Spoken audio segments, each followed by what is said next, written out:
他了，开睡。今天要讲的是中国历史上最接近完美的皇帝刘秀，出身皇族旁支，却沦落到种地谋生。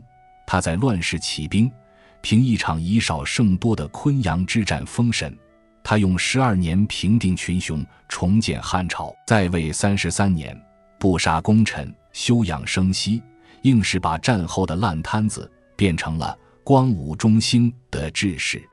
即使你们觉得古代皇帝都一个样，全是权谋和战争，我还是要讲，因为刘秀的故事里没有滥杀无辜的狠辣，没有沉迷美色的昏庸，只有乱世中的坚守，绝境里的智慧和攻城后的清醒。这种上马能打天下，下马能治天下的热血与温柔，比任何传奇都更动人。拿起手机，设置好听抖音模式，咱们一起沉浸式跟着刘秀闯东汉，不是看他当皇帝后的风光，是看他年轻时在田间种地的踏实，看他昆阳之战率13骑突围的孤勇，看他失去兄长后隐忍蛰伏的坚韧。他的每一步都走得惊心动魄，既要跟王莽的大军拼杀，又要跟内部的权力斗争周旋，可他始终没丢了人心，没忘了让百姓过好日子的初心。这种在乱世中守住底线的英雄，才是最该被记住的。咱们先从刘秀的早年说起。公元前5年，刘秀出生在陈留郡济阳县，是汉高祖刘邦的9世孙。听起来是皇族，可实际上因为汉武帝的推恩令一代代分封下来，到他爹这一辈就只剩个南顿县令的小官了。更倒霉的是，刘秀9岁那年爹就去世了，他只能跟哥哥刘演、妹妹刘伯姬一起投靠叔父刘良，在南阳郡蔡阳县当起了普通农户。跟其他皇族子弟不一样，刘秀一点不嫌弃种地，反而把庄稼种得特别好，每天扛着锄头下地，比村里的老农还勤快。他哥哥刘演跟他正好相反，整天呼朋唤友，舞刀弄枪，还总嘲笑刘秀没出息，就知道种地。可刘秀一点不生气，他知道乱世快到了，现在他是过日子，将来才有资本应对变数。后来刘秀去了长安太学读书，这是他人生的重要转折点。在太学里，他研习尚书，虽然知略通大义，没成什么大学者，却开阔了眼界。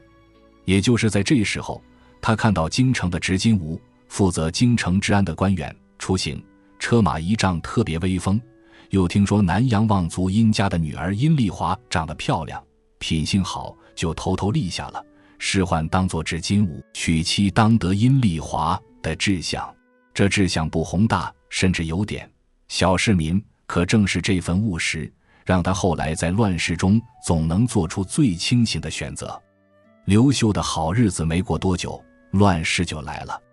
公元9年，外戚王莽篡汉，建立新朝。王莽是个书呆子，满脑子理想主义，一上台就搞激进改革，把土地收归国有，不准私人买卖，还频繁改货币，一会儿用这个钱，一会儿用那个钱，把老百姓的日子搅得一团糟。加上那几年天灾不断，蝗灾、旱灾、水灾接连来，地里长不出粮食，老百姓只能吃树皮、草根，甚至出现了人吃人的惨状。活不下去的老百姓只能起来造反。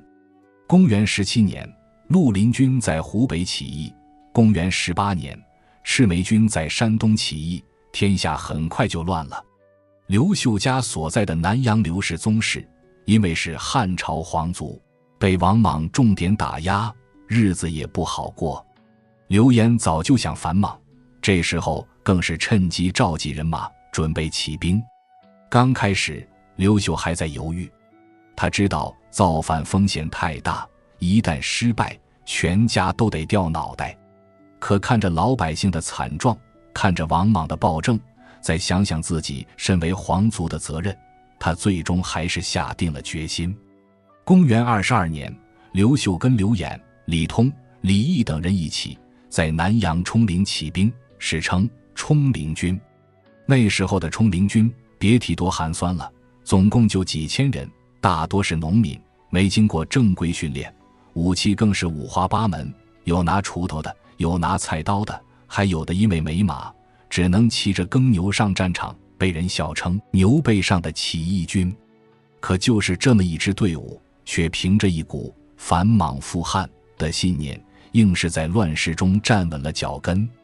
刘秀在军队里一点不摆皇族架子，跟士兵们同吃同住，打仗的时候还冲在前面。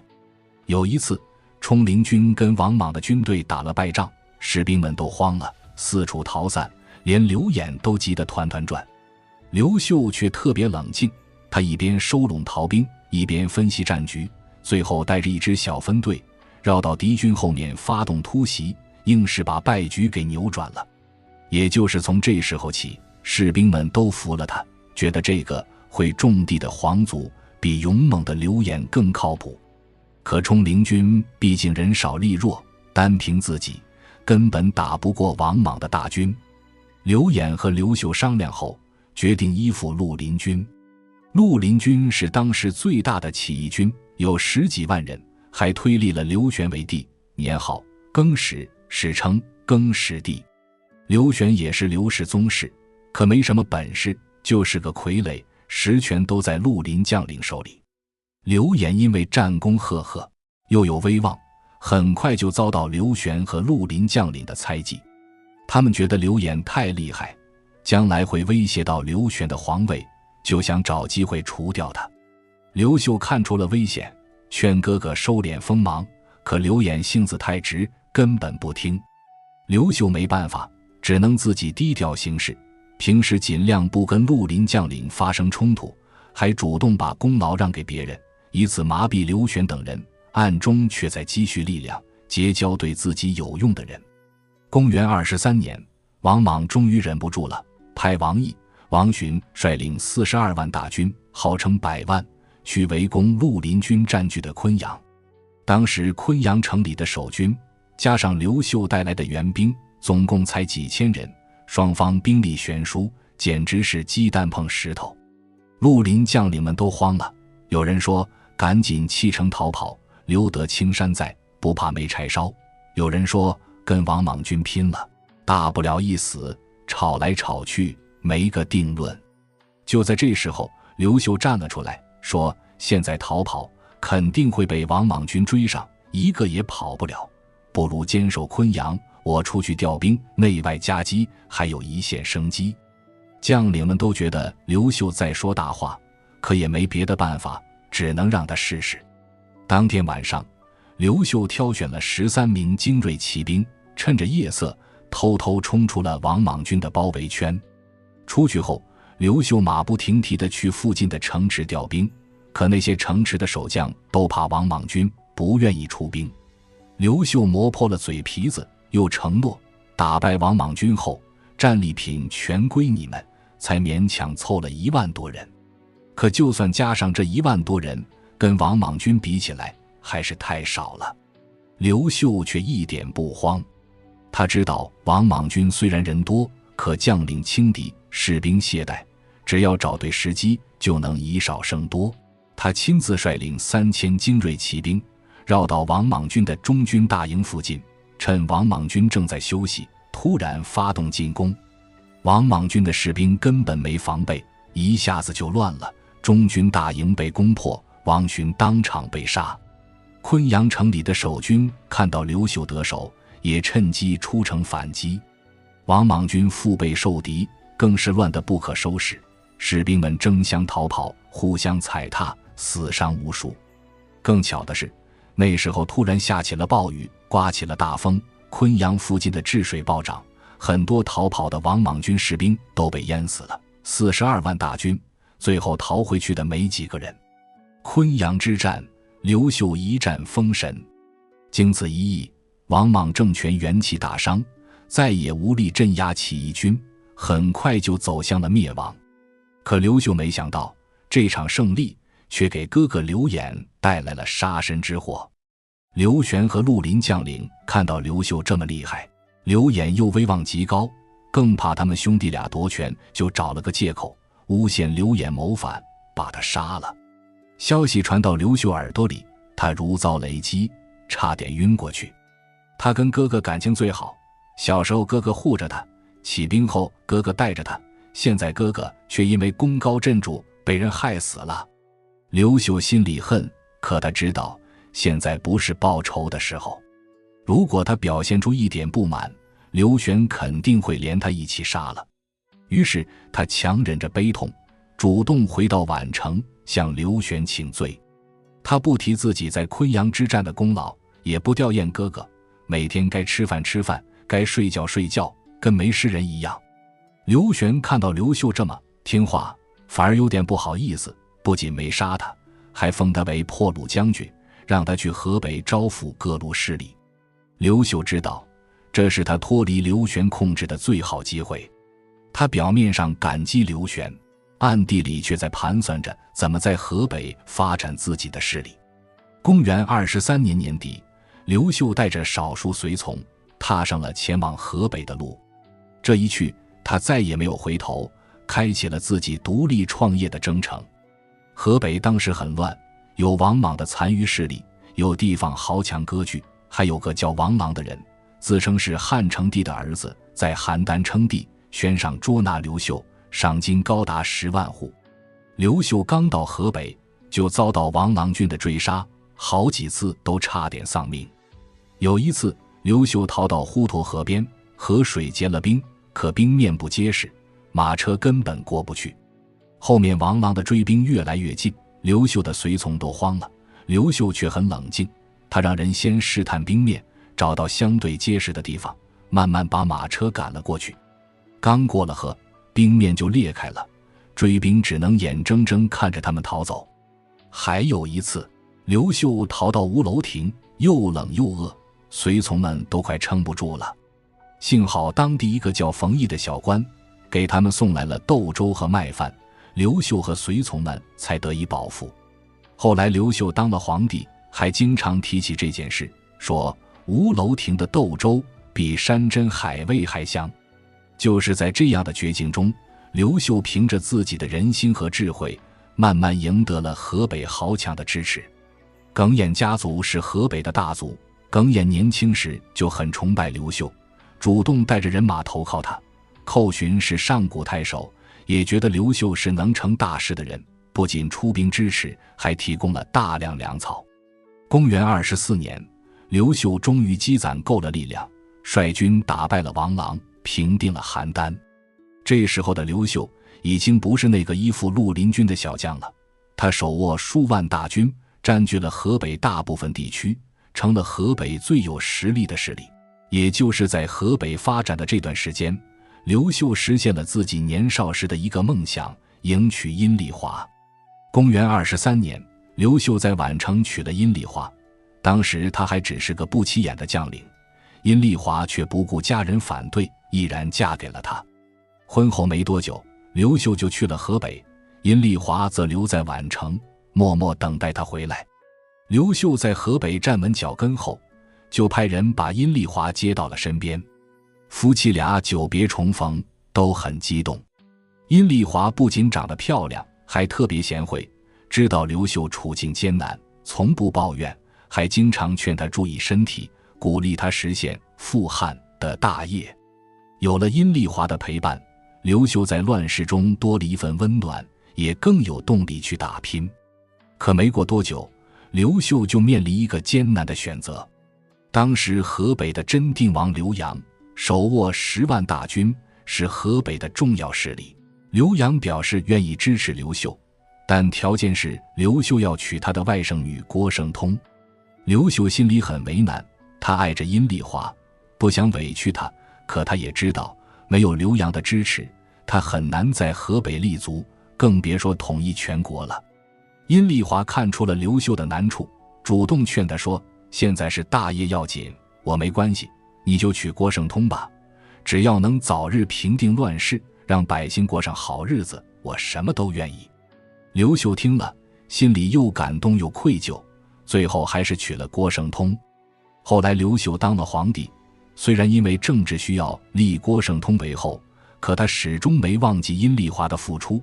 等到时机成熟，还是废了郭圣通，立殷立华为后，践行了糟糠之妻不下堂的承诺。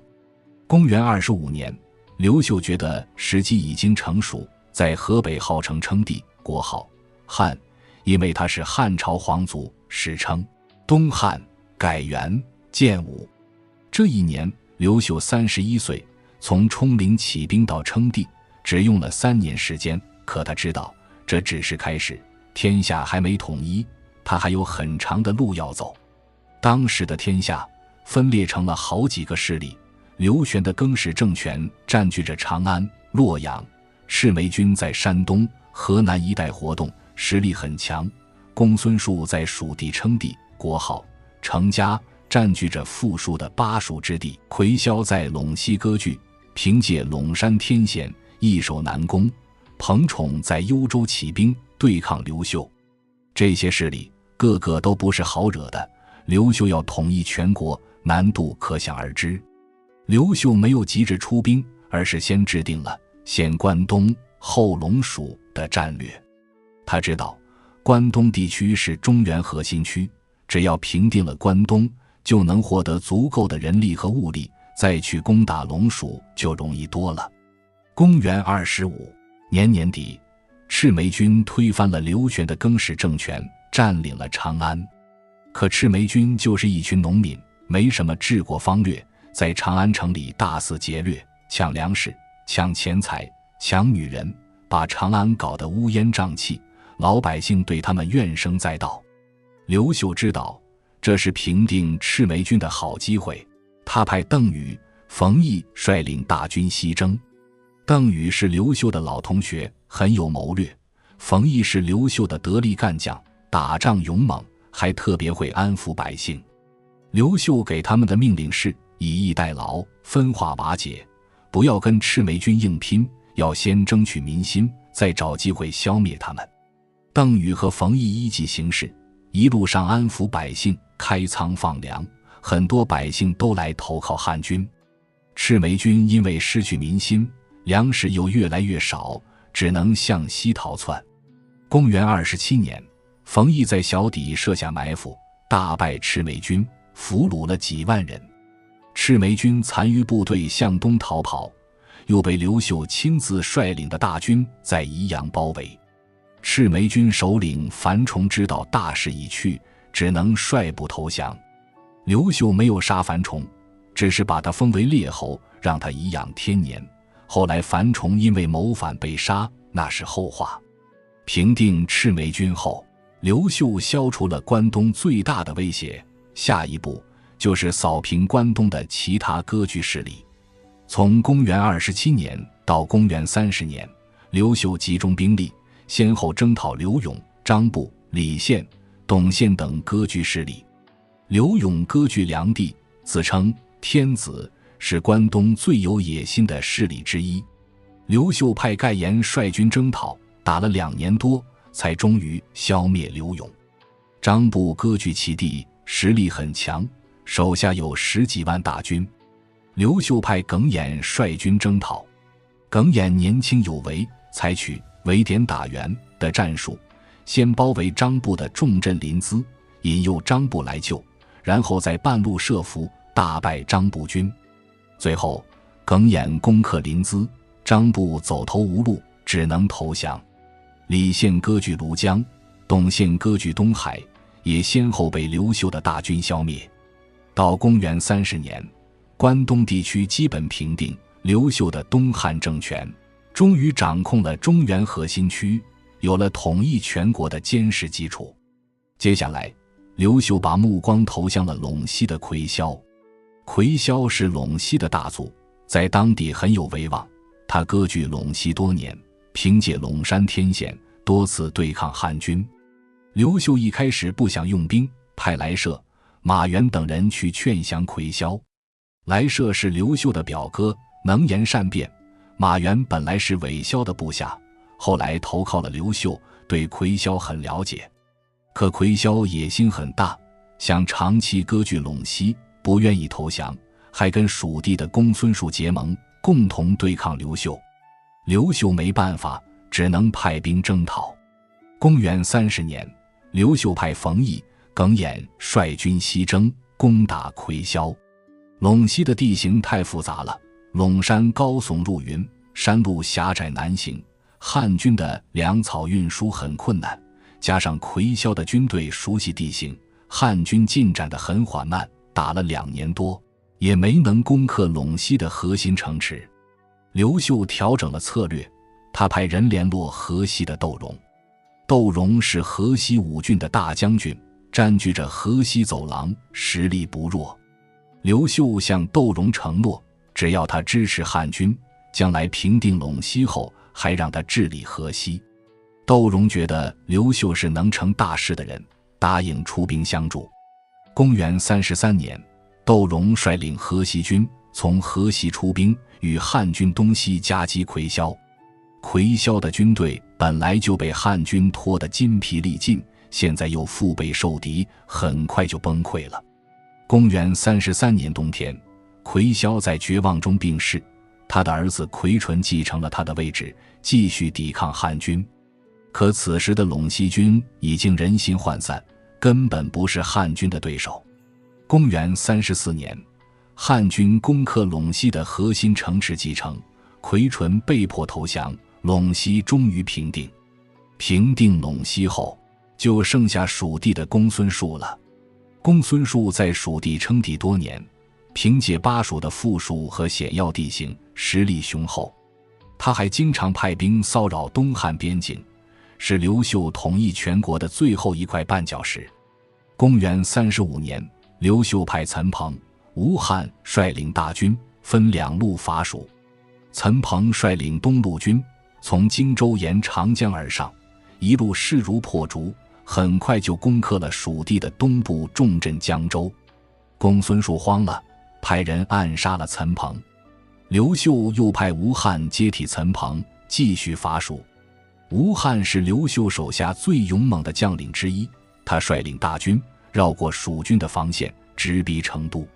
公孙述亲自率领大军出城迎战，双方在成都城外展开了一场决战。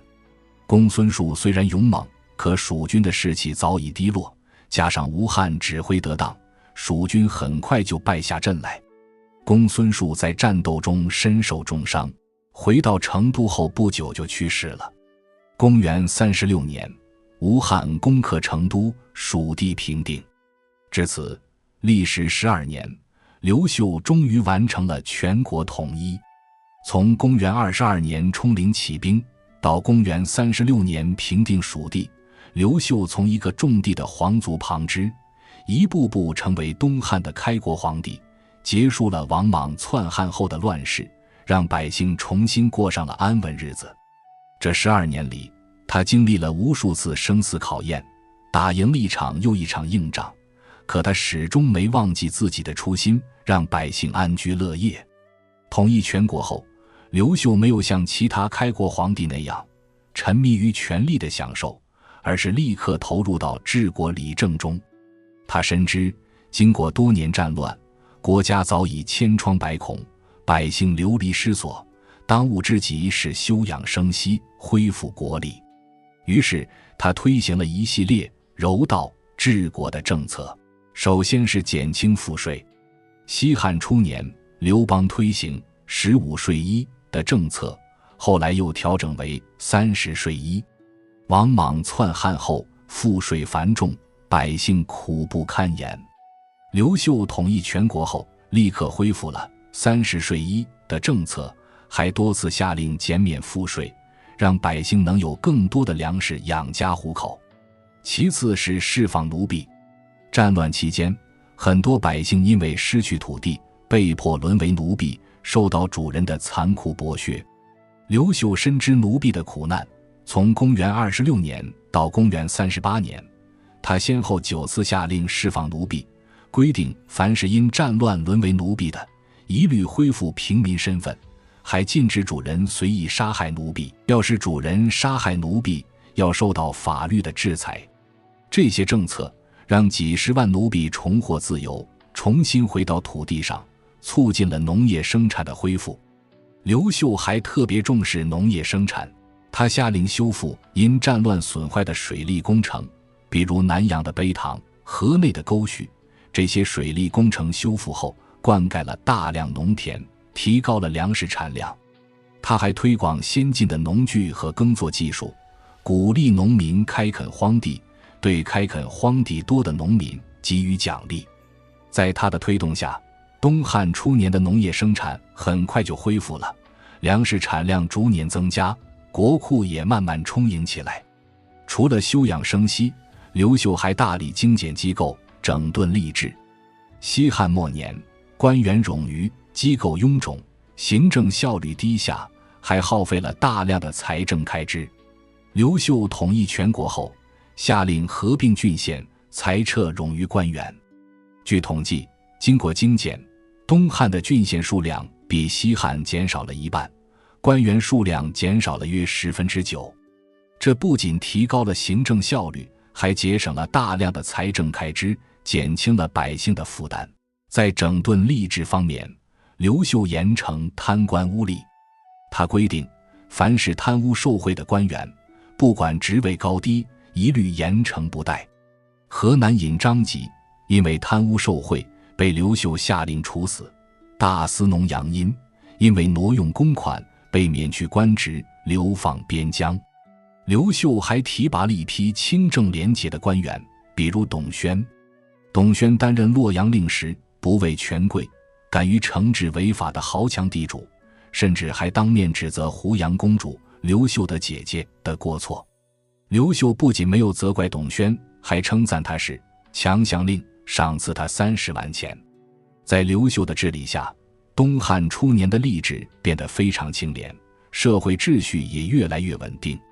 最让人敬佩的是，刘秀统一全国后，没有像刘邦、朱元璋那样大杀功臣，而是给予功臣们丰厚的赏赐，让他们颐养天年。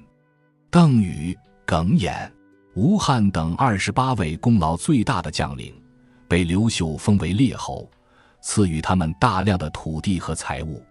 刘秀还特意在洛阳建立了一座云台阁，把这28位将领的画像供奉在里面，让后人永远纪念他们的功绩。刘秀虽然给了功臣们丰厚的赏赐，却没有授予他们军政实权。他知道，功臣们虽然勇猛善战，可不一定擅长治国，如果让他们掌握实权，很可能会导致朝政混乱。于是他委婉地劝功臣们交出兵权，回家享受荣华富贵。功臣们也都很识趣，主动辞去官职，回家养老。比如邓禹辞去大司徒的官职后，在家潜心研究儒学，教育子孙；耿弇辞去建威大将军的官职后，在家闲居，很少过问朝政。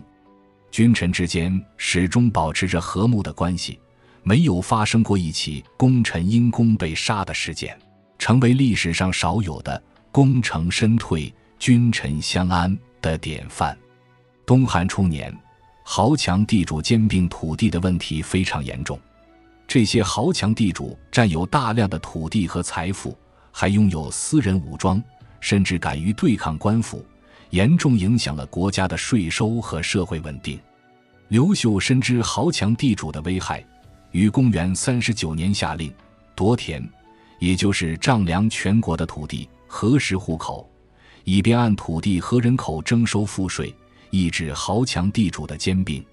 可夺田政策遭到了豪强地主的强烈抵制，他们隐瞒自己的土地和人口，甚至起兵叛乱，反抗官府的夺田。河南、河北等地的豪强地主纷纷起兵杀害当地的官员，局势一度非常紧张。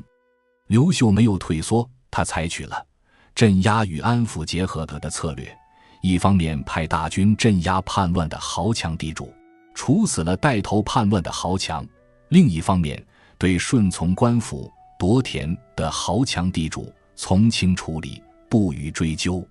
经过2年的努力，夺田政策终于推行下去。虽然没有完全解决豪强地主兼并土地的问题，却在一定程度上抑制了豪强地主的势力，缓解了社会矛盾。刘秀还特别重视文化教育，致力于复兴儒学。西汉末年，因为战乱，很多儒家经典散失，学校也纷纷关闭。刘秀统一全国后，下令重建太学，扩大太学的招生规模，还任命桓荣等名儒为太学博士，传授儒家经典。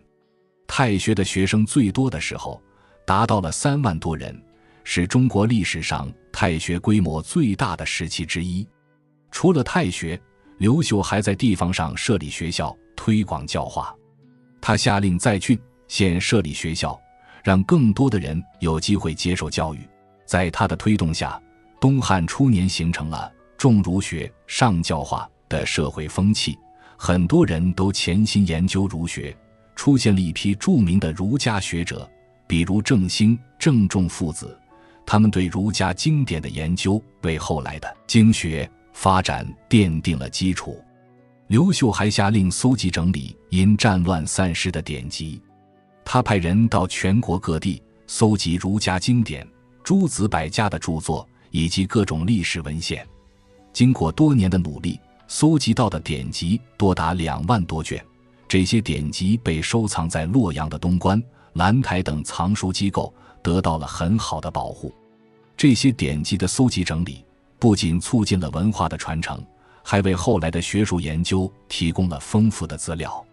在民族政策方面，刘秀采取了恩威并施的策略，维护了边疆的稳定。对北方的匈奴，因为东汉初年国力还没有完全恢复，刘秀没有主动出兵攻打匈奴，而是采取了防御为主、和亲为辅的政策。他下令修复长城，加强边郡的防御，在边境地区驻扎重兵，防止匈奴入侵。同时，他还偶尔与匈奴和亲，赠送匈奴大量的财物，缓和与匈奴的关系。在刘秀的治理下，匈奴虽然偶尔会骚扰东汉边境，却没有发生大规模的战争，为东汉初年的经济恢复争取了时间。对西域，因为匈奴的势力还很强，刘秀暂时放弃了西域都护府，没有派官员去治理西域。但他并没有完全断绝与西域的联系，而是与西域的一些国家保持着友好的往来，接受西域国家的朝贡。等到东汉国力恢复后，汉明帝时期才重新派班超出使西域，恢复了对西域的管辖。对南方的蛮族，比如武陵蛮、交趾蛮，刘秀采取了先平定叛乱，后推行汉化的政策。武陵蛮因为不满东汉的统治，起兵叛乱，刘秀派马援率军平定了叛乱。平定叛乱后，刘秀没有对武陵蛮进行残酷的镇压，而是采取了安抚的政策，鼓励武陵蛮与汉族通婚，学习汉族的文化和生产技术，促进了民族融合。交趾蛮叛乱时，刘秀派伏波将军马援率军平定，平定后在交趾设立郡县，推行汉朝的制度，加强了对交趾的管辖。刘秀的后宫治理也堪称典范。他称帝后，因为政治需要，先立郭圣通为皇后，后来因为郭圣通性格骄横，又加上他始终难忘阴丽华，于公元41年废除了郭圣通，立阴丽华为皇后。阴丽华性格恭谨简约，不干预朝政，以身作则，倡导后宫节俭。他从不为自己的家人谋取私利。他的兄长殷实、殷兴虽然有战功，却始终没有担任重要的军政职务。刘秀的后宫嫔妃很少，后宫中没有发生过争宠之乱，为朝堂的稳定提供了良好的环境。刘秀的个人品德也非常高尚，他生活节俭，从不追求奢华。他的宫殿建筑非常简约，没有大规模的扩建和装修。他的衣服和饮食也很简单，从不铺张浪费。他临终前还特意留下遗诏，下令薄葬，禁止厚葬，不要因为他的葬礼而耗费大量的人力和物力。刘秀待人宽厚，即使对曾经的对手也多于赦免，量才录用。奎纯、公孙述的旧部只要愿意归顺东汉，刘秀都给予他们官职，让他们为东汉效力。有一次，一个叫严光的隐士曾经是刘秀的同学，刘秀称帝后，严光不愿意出来做官，隐居在富春山。刘秀亲自去看望严光，与严光同床而卧，丝毫没有皇帝的架子。刘秀还非常重视亲情，他对兄长刘演的子嗣非常照顾，分封刘演的儿子刘璋为太原王，刘兴为鲁王，对叔父刘良也非常恭敬孝顺。即位后封刘良为赵王，给予他丰厚的赏赐。刘秀还虚心纳谏，只要大臣们提出的建议合理，他都会采纳。有一次，刘秀想修建一座宫殿，大臣智运上书反对，说现在百姓还很贫困，不应该耗费大量的钱财修建宫殿。刘秀看了智运的上书后，不仅没有生气，还表扬了智运，下令停止修建宫殿，节省下来的钱财用于救济百姓。经过刘秀33年的治理，东汉初年呈现出一派繁荣昌盛的景象，史称光武中兴。这一时期，人口从战乱后的不足1000万增长到2000多万，农业生产恢复，粮食储备充足，洛阳、长安等大城市的粮仓都装满了粮食，吏治清廉，社会秩序稳定，犯罪率大幅下降，文化复兴，儒学盛行，学校遍布全国，边疆基本稳定，百姓安居乐业。光武中兴被后世誉为封建王朝的第一个治世典范，甚至有人认为它超过了西汉的文景之治。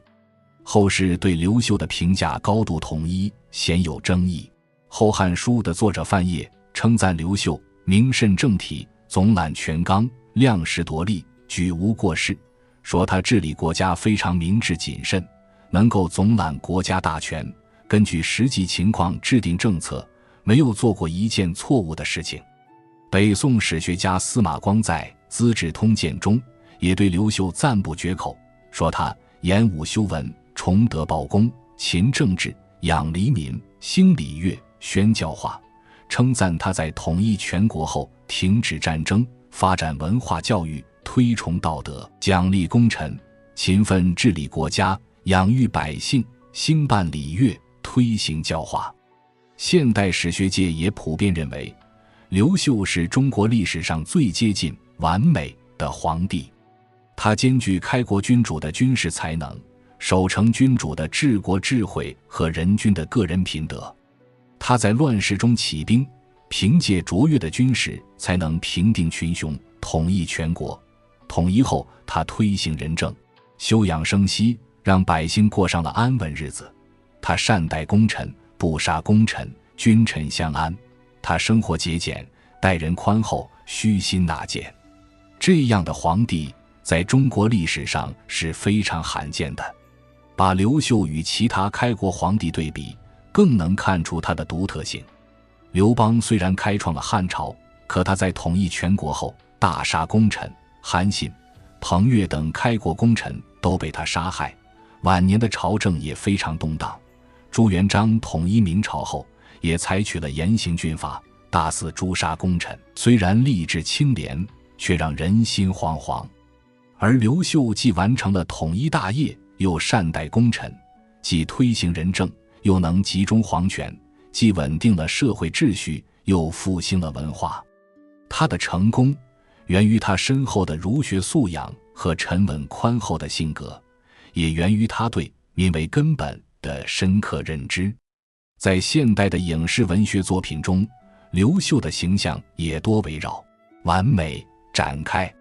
电视剧《秀丽江山之长歌行》以刘秀与阴丽华的爱情为主线，展现了刘秀从冲陵起兵到建立东汉的全过程，突出了他的军事智慧、政治谋略和人君风范。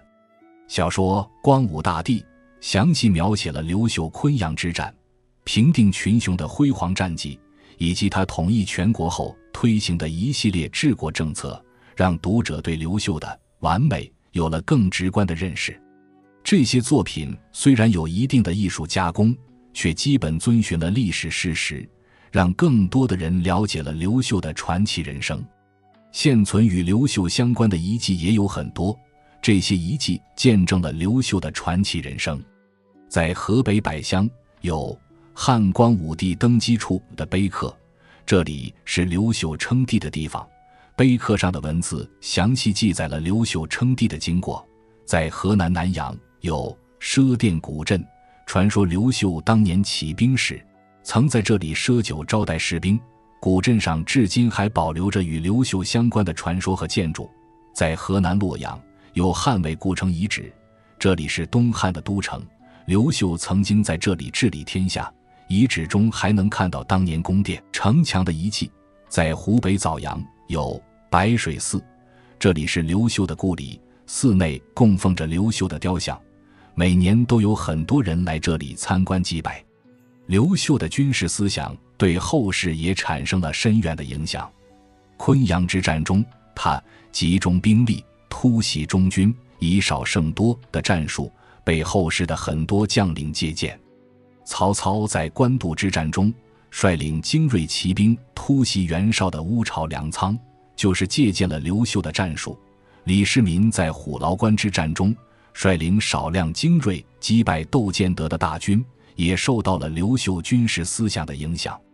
刘秀不轻易开战、量实夺利的战争观，也成为历代帝王演武修文的参考。很多帝王在统一全国后都效仿刘秀，停止战争，发展生产，让百姓休养生息。刘秀对东汉的影响贯穿了整个东汉王朝。他确立的尚书台制度强化了皇权，避免了西汉末年外戚宦官专权的隐患。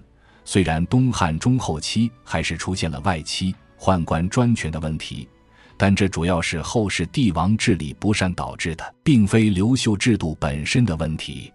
他推行的柔道治国理念被他的儿子汉明帝、孙子汉章帝继承和发展，开创了明章之治，使东汉前期出现了百年治世的局面。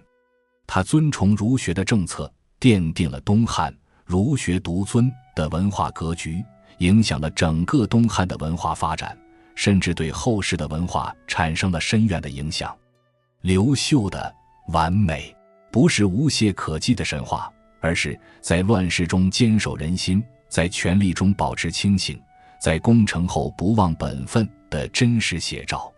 他的完美源于他对百姓的关爱，源于他对儒学仁政的践行，源于他对君臣、夫妻、亲情的珍视。他没有因为权力而迷失自我，没有因为成功而骄傲自满，始终保持着清醒的头脑和宽厚的胸怀。刘秀的故事不仅是一个帝王的传奇，更是对何为好君主、何为好治理的最好回答。真正的完美不是靠武力征服天下，而是靠仁政赢得民心；不是靠垄断权力来巩固统治，而是靠让百姓安居乐业来实现长治久安；不是靠历史的偶然机遇，而是靠智慧、品德与时代使命的完美结合。刘秀的故事已经过去2000多年了，但他的精神依然闪耀着光芒，激励着一代又一代的人。